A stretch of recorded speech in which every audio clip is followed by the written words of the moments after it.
Hi friends, volt hyper பாண்டாக்கு ஆப்போசிட்டில் coastal டைனுன்னு சொல்லிட்டு ஒரு நியூ ரெஸ்டாரண்ட் ஓப்பன் பண்ணியிருக்காங்க. அங்கே பார்த்தீங்கன்னா இஃபா சிக்கன் செம்ம ஃபேமஸுங்க. சூப்பராக இருந்துச்சு, டேஸ்ட்டு வேறு லெவலில் இருந்தது. அப்புறம் வந்துட்டு அங்கே தோசை லவர்ஸ்க்கு தாங்க அவ்வளோ டிஷ்ஷு இருக்குது.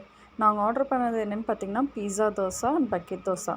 பீஸா தோசை பாருங்களேன், ஆக்சுவலாக அந்த பன்னு மட்டும்தான் இல்லை அடியில், மற்றது எல்லாமே ஃப்ளேவர் சேம் ஃப்ளேவரு. அதில் பார்த்திங்கன்னா சீஸு, கார்னு, வெஜ் பீஸா தோசை தாங்க இருக்காங்க. சீஸு கார்னுன்னு சொல்லிட்டு கொடுத்தாங்க. சூப்பராக இருந்துச்சுங்க. டேஸ்ட்டு செம்மையாக இருந்தது. அது கூட இந்த 2 சட்னியும் கொடுத்துருந்தாங்க. இது பார்த்திங்கன்னா பக்கெட் தோசை. பக்கெட் தோசை பார்த்திங்கன்னா 4 பீஸு வருங்க. ப்ளஸ் அதில் என்ன பார்த்திங்கன்னா இது சிக்கன் பக்கெட் தோசை. இது சென்டரில் மசாலா போடுவாங்க பாருங்களேன், அதுதாங்க வேறு லெவலு.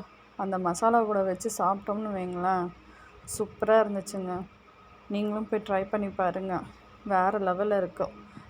இது மட்டும் இல்லாமல் நிறைய தோசை ஃப்ளேவர் இருக்குங்க. அங்கே கீமா தோசைன்னு சொல்லிட்டு நிறைய தோசை இருக்குது. ட்ரை பண்ணி பாருங்கள்.